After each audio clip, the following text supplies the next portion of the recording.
you're running and a part of, and your position in that club. Awesome. My name is Dylan Knight. I am a 5th year in fundamental genetics and its applications. I also have a minor in statistics, which is why I'm so good at games.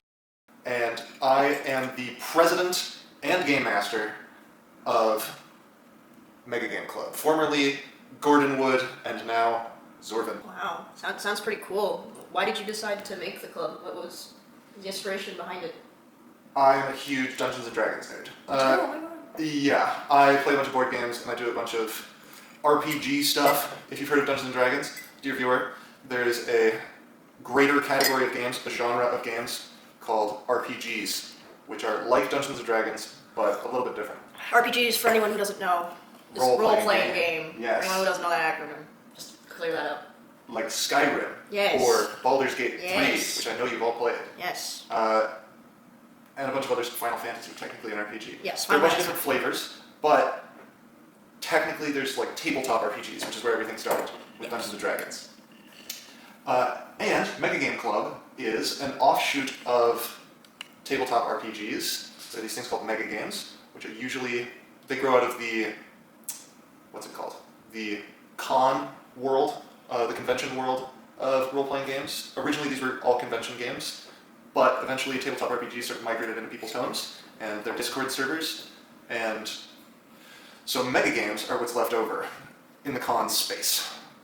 RPGs tend to have like 4 to 8 players and one dungeon master, and the dungeon master sort of like works as the computer for the game. Mm-hmm. They run everything that's not the player characters. Yep. And in a mega game, that number gets kind of skewed so that it's more like 20, 30. In big convention games, it's more like 100 players and then one dungeon master or game master. Oh. So that is the energy and experience that I wanted to bring to St. Michael's College students and to U of T students in general. Right.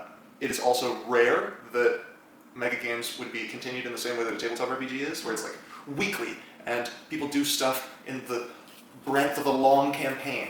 And so I wanted to see if I could mix those two things. Last year, I started the club because I was doing this thing already and realized I could get funding for it. Yeah. And I made a whole game system, which is partially in my props here. And I know you were a player last year. Yes. You brought some of your cards. I got some notable cards. Yeah, it sort of link us to the storyline of what happened last year, what ended up happening last year. And then a lot of the cards in here are sort of newer, but also I haven't brought anything that's really a spoiler for this year so that people can see what's going on last year. I haven't seen anything new. Yeah, and then hopefully draw them all in. What do you think draws people in to come every single week? Because I know there are a lot of people that come every single Saturday, and every Saturday there's always some people that go, what's happening? Yeah. We've always got like audience members. Yes. A little bit. Yes. They're all intrigued by what the heck we're doing. Yeah. Yeah. I think the thing that brings audience members is a different thing than what keeps players around. The thing that draws audience members in is seeing the players engaged in like doing stuff and thinking about things and scheming with each other mostly. But then I think the thing that keeps, the things that I've been told keep bringing players back, which is maybe just people being nice.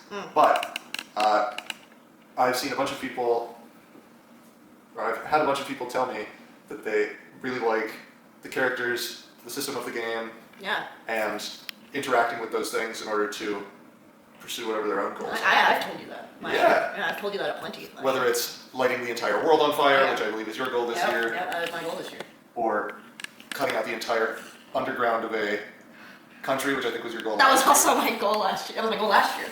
Whether these are your goals or your goal is be the most good version of a character in this world, or like become Lord of the Dream Realms, or whatever sorts of stuff we did last year. Kill God. Wow. We'll get to that later. Yeah, it may sound like that's the most extreme of these goals, but it was also the one that was most achieved. Yeah. It was one of the most like notable moments. I'll ask you more questions. I would say so. Yeah. I'll definitely ask you some notable moment questions.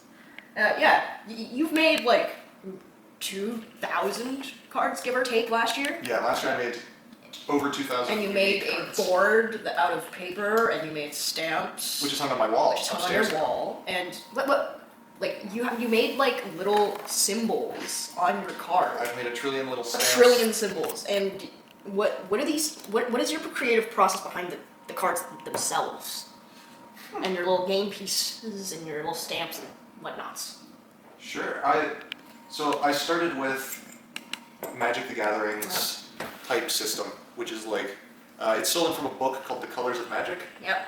which is a the system is very well I do. white, blue, black, red, and green, and each of these colors stands for particular combinations of spiritual and emotional energies and stuff like this, and thematic elements, and they're sort of used as an everything system. We can sort of fit anything in the world into this system. Right.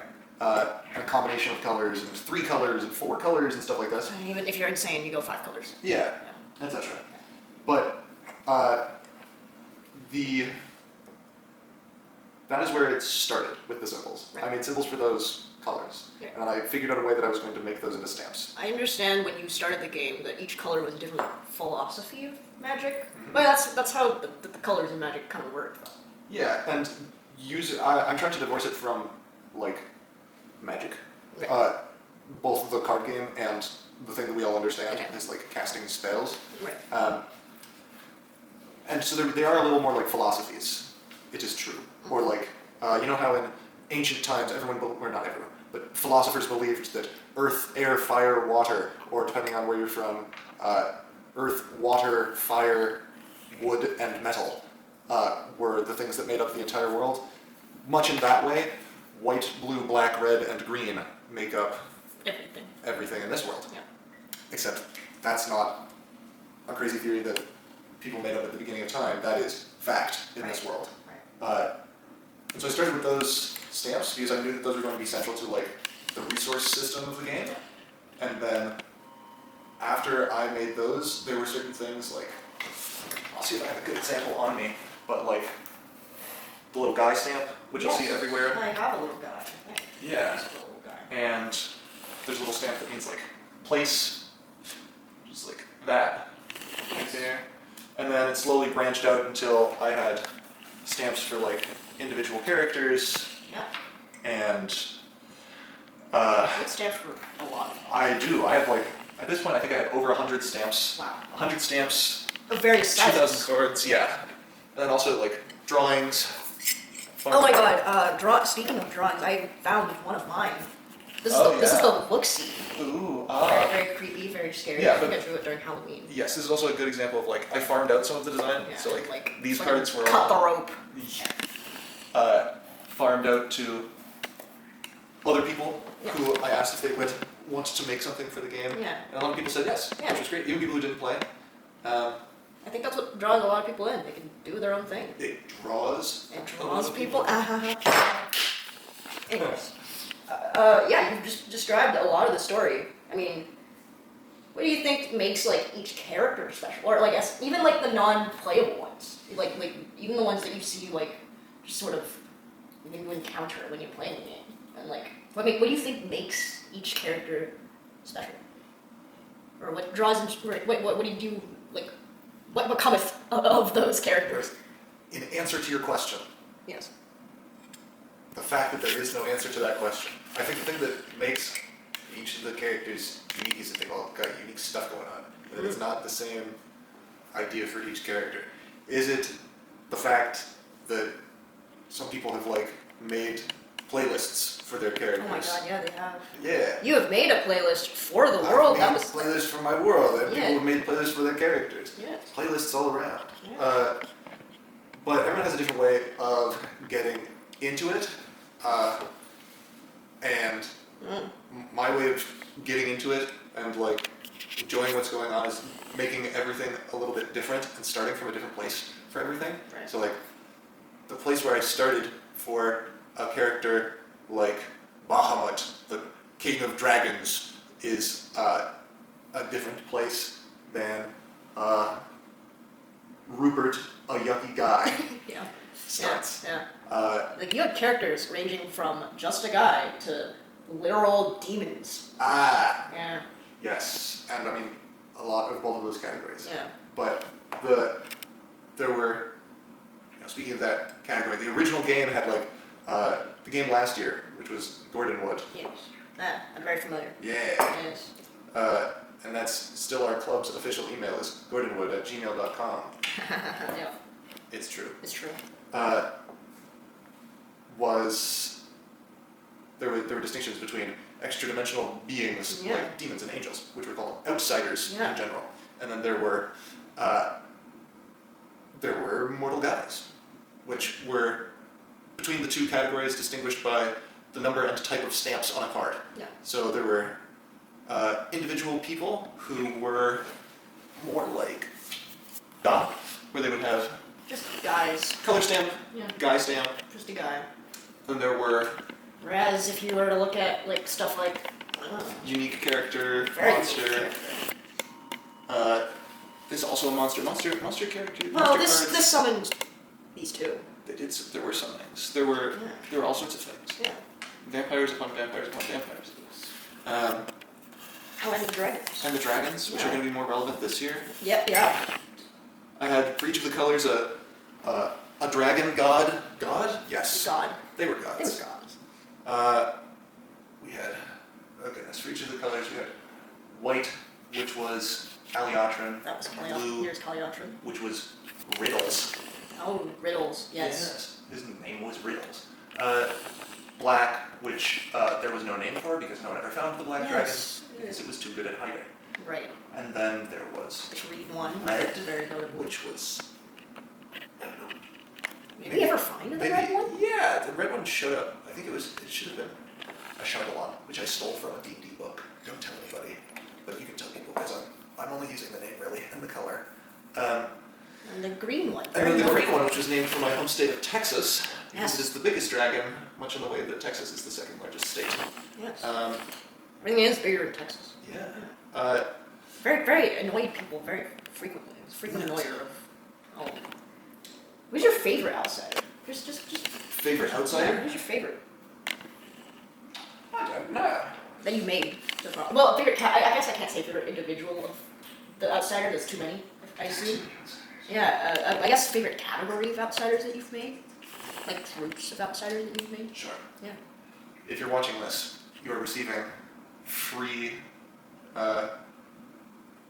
game lore. I truly don't know who that is. Wow. I should put this on silent, is what I should do. Do you want to do that? Well, we got interrupted by an unknown phone call. Yeah. Yeah. It's gonna happen. It's a sick ass ringtone. It is the default ringtone from the Alright. manufacturer. Okay. So, Have fun. I have to. Anyways, on to the question. What is your favorite category of outsiders that you've made? I mean, I understand you've made a lot. I always want to use sphinxes more. Oh yeah, we've never really encountered those. It was always like dragons, vampires, those type of things. Yeah, I feel like sphinxes. God. I use sphinxes more. Sphinxes, for anyone who doesn't know, are creature cat-like. As I understand, cat-like creatures that ask you riddles. Oh yeah. Yes. Look up some myths. Yeah, look them up. Look them up. Yeah. They're out there. They're Yeah. real. Look out. They're gonna get you. They're Yeah. gonna get you. So what's gonna happen next year? Or I guess this year. Sphinxes are gonna get it. There are sphinxes. There's sphinxes that are gonna get him. Oh. And describe what has happened thus far. No sphinxes yet. No sphinxes yet. That's how you know they're out there. Yeah. But we are dragons, right? Right? Yeah, last year we were just individual guys. This year we're all dragons. All dragons. Yeah. Last year everyone was gods.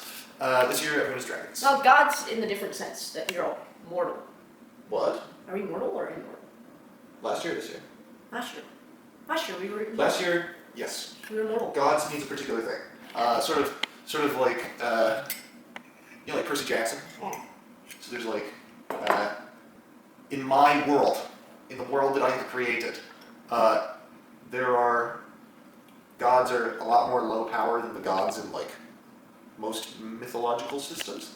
Zeus is way more powerful than a god in my world. So the gods in my world are a lot more like demigods from Percy Jackson. Yeah. Essentially, they're just some guy with like extra things. Yeah, extra powers. Yeah. Access to a different part of the world and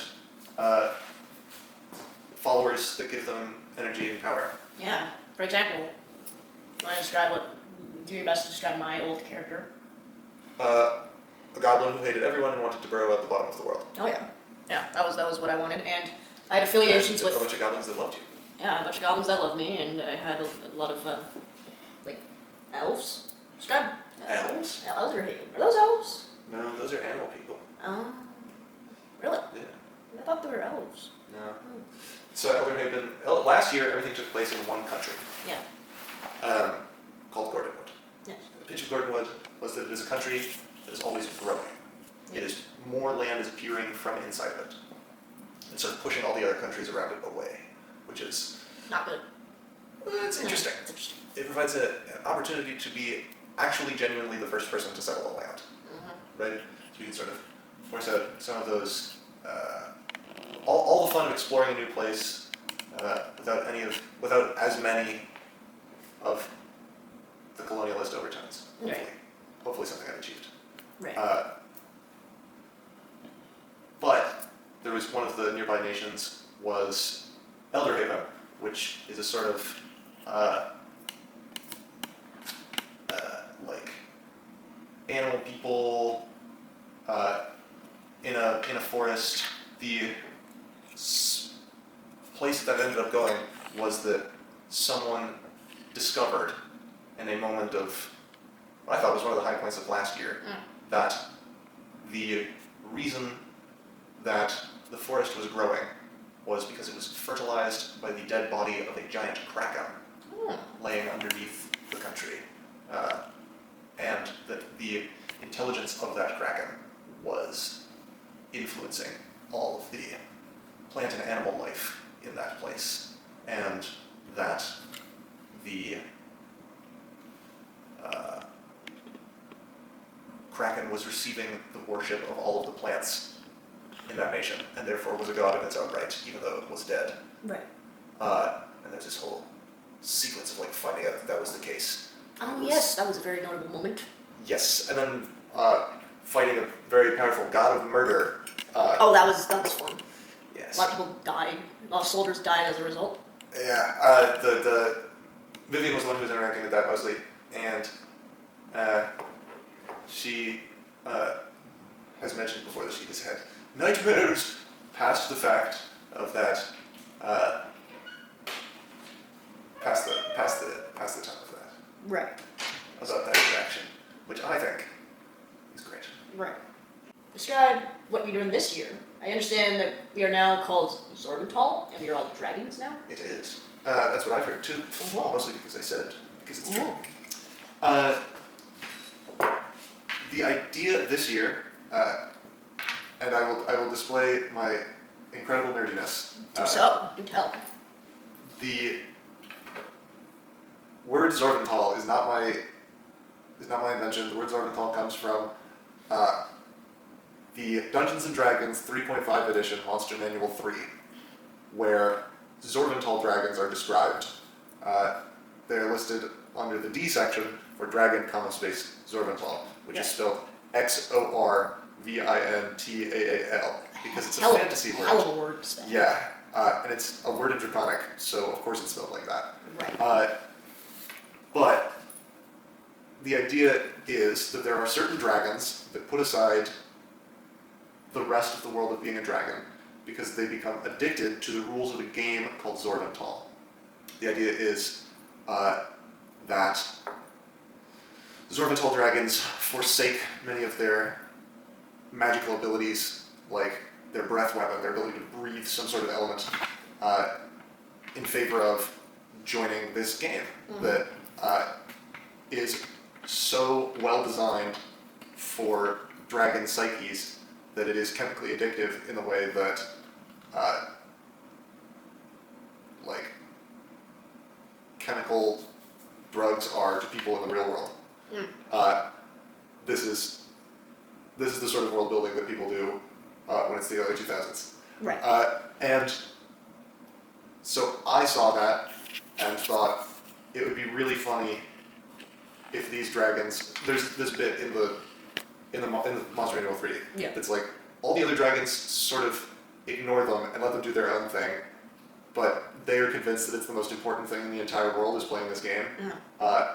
And Sorvental is all about like 3 layers of interacting with anything, and you're supposed to like hide all of your blah blah blah. It is described in the book as a game too complicated for a mortal mind to understand. Oh, lovely. Yeah.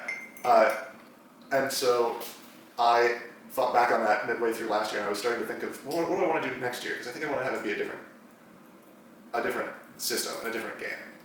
And I thought back to that, and I was like, wouldn't it be funny if I sort of combined that with the way that esports work in the real world?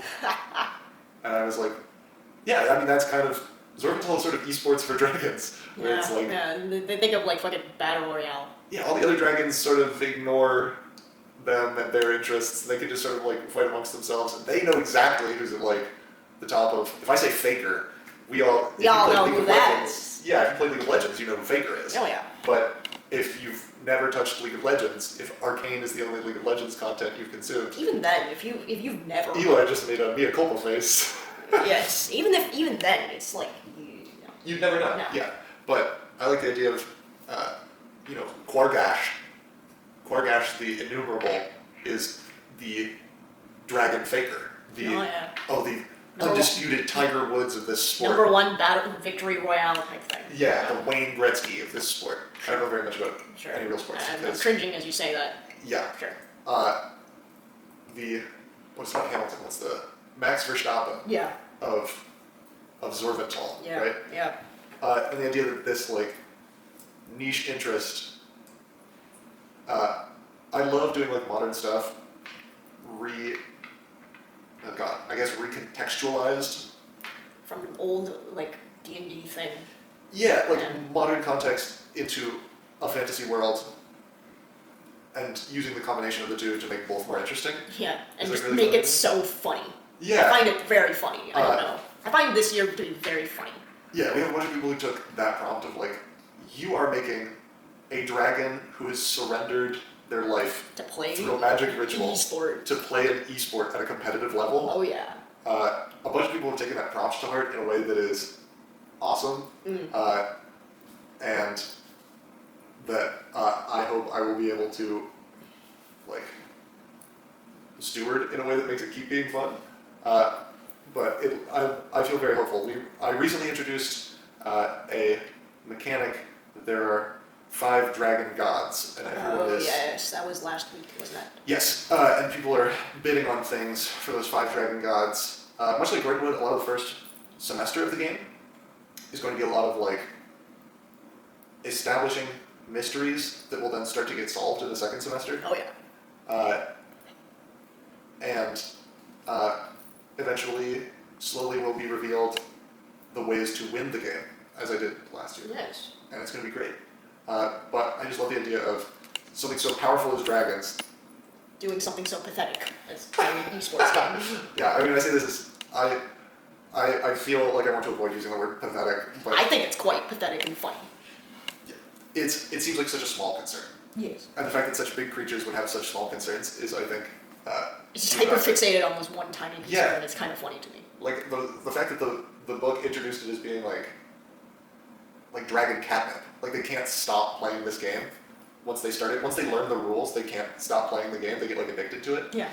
I just thought that was really funny and humanizing. I think it was just sort of like an excuse for them to design dragons with different abilities. Yeah. But I thought it was really creatively intriguing, and then I sort of linked it to this modern day like human experias, and Right. I think it's shaping up to be really It's really funny. funny. Yeah. It's really funny. Yeah. As of right now, I seek to want to burn things. Yeah. And light fire. Burn the entire world. Burn the entire world. Not a common esports goal, but No. definitely something that It's very on brand for me. if they made esports for dragons, one of the games would be burn everything. Yes. One of the games would be burn everything, and I want to play so bad. Think of it as like an FPS, or like just something that is very, very repetitive. Like you do one thing, and it's like if you do that one thing well, you level up and you achieve things. That is the esport that I want to play. I'm trying to find a funny acronym for FPS. Flame person shooter. That's Flame person shooter. Yeah. First person cinder. Yeah. Yeah. First person solderer. No, that's That's not good. That's too metal. That's too much metal. That's too much metal. That's the problem with that is it's too much metal. Right. I have some notable moments. I have vampires. Oh yes, the first like monsters that showed up. The first monster showed up, and that live in my basement. They did live in your They basement. live in my basement. You want to describe them? Oh yeah. Yeah. They were Frog and Jorge. Jorge. Frank and Jorge. Yes. Yeah, this evolved out of I can only do like a Transylvania. You know the like Dracula like Nosferatu. like that accent. Sure. These characters came from. I can only do. I try to have individual voices for most of the characters. Great. And then there's. I can only really do like a Transylvania like vampire that thing. Every time I do it for a long enough period of time, it starts to get into this like clubby sort of Mean Girls like yes, like Yeah. that's the only way I can do that accent. So I thought if just like what if there were two vampires who were boyfriends? Okay. Yeah. Who just like went out and did vampire stuff, but also just Existed. old people in the club scene sort Yeah. of stuff, like a different take on vampires being old but looking young, Yeah. and there being like always the weird guy, The weird like old couple that couples goes to at a the club, Yeah.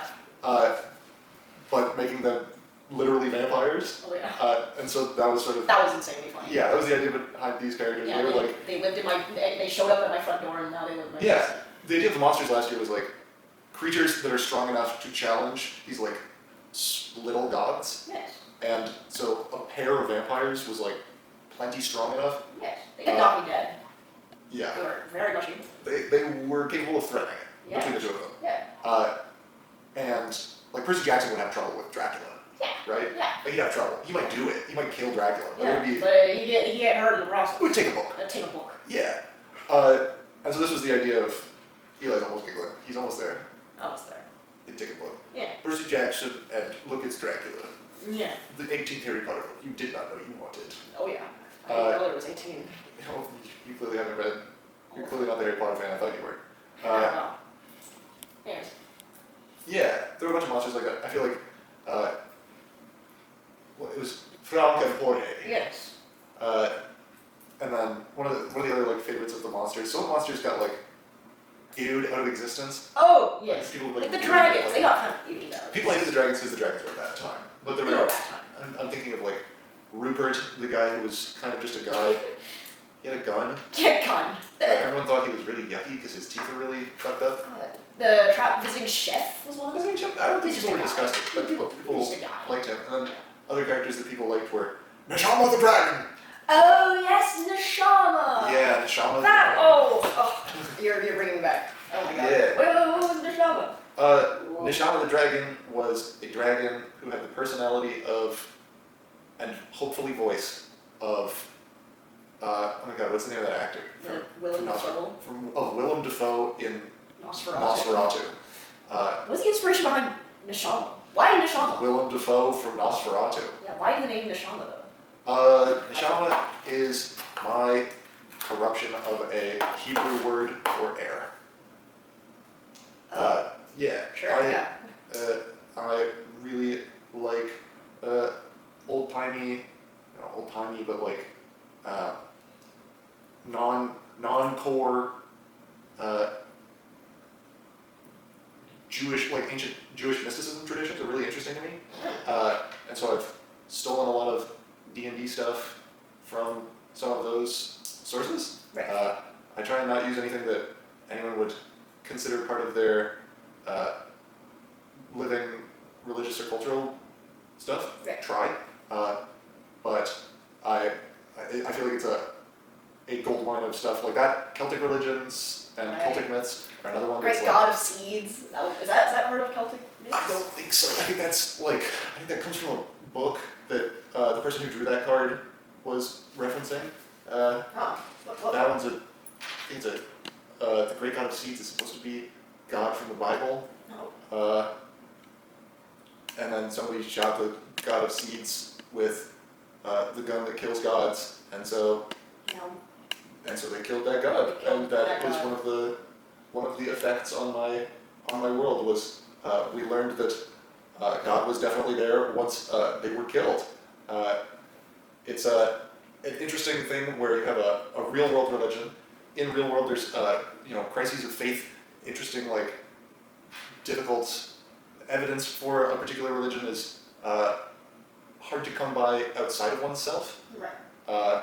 Not a religious philosopher in any way, but in a fantasy world where the gods are very demonstrably real and doing stuff, Yeah. it's difficult to have a lot of the features of real world religions. Yeah. And They're kind of just guys. yeah, like faith almost doesn't make sense in a world where the gods are like super demonstrably real. Yeah. You don't have to. When gods are all just guys, religion doesn't work. It doesn't make as much sense. It feels like worshiping a CEO or something. Yeah. It feels really weird. It feels weird.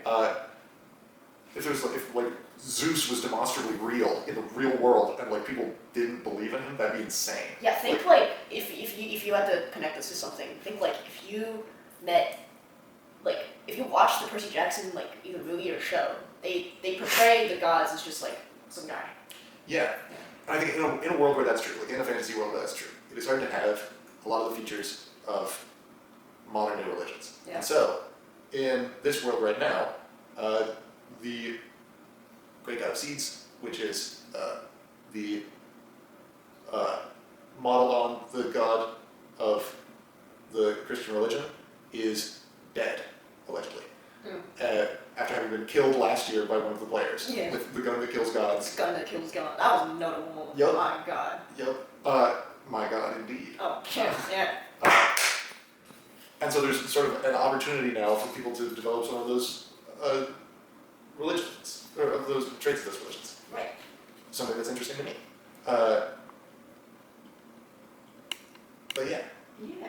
I truly cannibalize every feature and part of my existence and creative energies for This this game is kind of just like, the way you create this game is kind of just Everything. your brain onto a board game, and now we're just into your mind, going into your mind palace and figuring out what the hell is going on. That's kind of my interpretation. I try to provide a map, or like a floor plan. Yeah, and we're just trying to figure out like what is going on. Yeah, or like one of those walking tours. Yeah. A walking tour of my mind palace. Yes, that is what I think all of the I last promise. year and this year, both of them. Yeah, I promise it's fun. It is fun. It is extremely weird at the same time, so I'm like, half the time I'm just like, what are you doing? Yeah. Which is like, kind of how you usually are. You kind of just like, I don't know what you mean, but you kind of just like, nerd out. I'm mostly wondering what you're doing all the Yeah, time. we're mostly just wondering what you're doing all the time. Like, what are you Like, doing? what are you doing? Yeah, anyway. Well, I'm excited. Any that's coming in the next week or Any spoilers? any spoilers that are not like overly spoilery. Big spoilers. Yeah, any spoilers?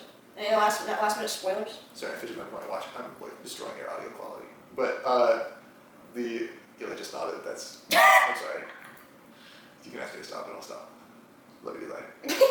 Love you too. Spoilers for. I feel like I should have had one on deck. I should have predicted this question. Obviously, with a person like me, you obviously saw that question coming. Yeah.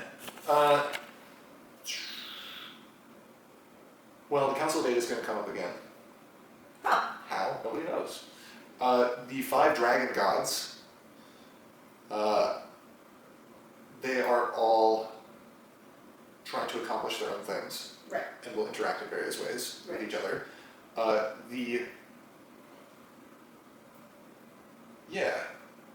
My spoilers will be basically that. We're going to slowly. The scope of this game. Last year it was 1 nation. This year it is something like 20 nations. Yeah, it's bigger now. The scope is bigger now. Yeah. Are the stakes higher now? The stakes ended up getting pretty high last year. Yeah. I'd say I don't think higher. Maybe higher. Higher just because the stakes of the last campaign have already happened. Right. Like, but I think my spoiler will be that there are things happening behind the scenes you guys are starting to see beginnings of. And Will we see our characters again? Our old ones? one could, one might, one may. Oh. Yeah. They didn't die. I would say that Gordonwood, the game that happened last year, is one of the nations That we will encounter? that some people already have. That some people already have? Yes. Oh. Do they have to play the game already to have the Gordonwood? Nope. No? Anyone who joins will be sort of pushed ahead. Usually at the semester mark, I do everyone who joins the game joins at this higher level to be on par with everybody else. Right. So anytime would be a great time to join. Most of what you've missed so far is people exploring the world a little bit, and that's super easy to catch up on. New players welcome all the time. Yes. Easy to make a character. Yes. Well, I encourage all of you to join this game, even as a passerby, audience guy, or if you want to play, that's always good. Come peek Saturdays 3 to 6 in the coop. Yes. Be there, be square. Or be rectangle. Eli's doing square. Yes. Thank you, Eli. Thank you, Eli. That could be you. We love you, Eli.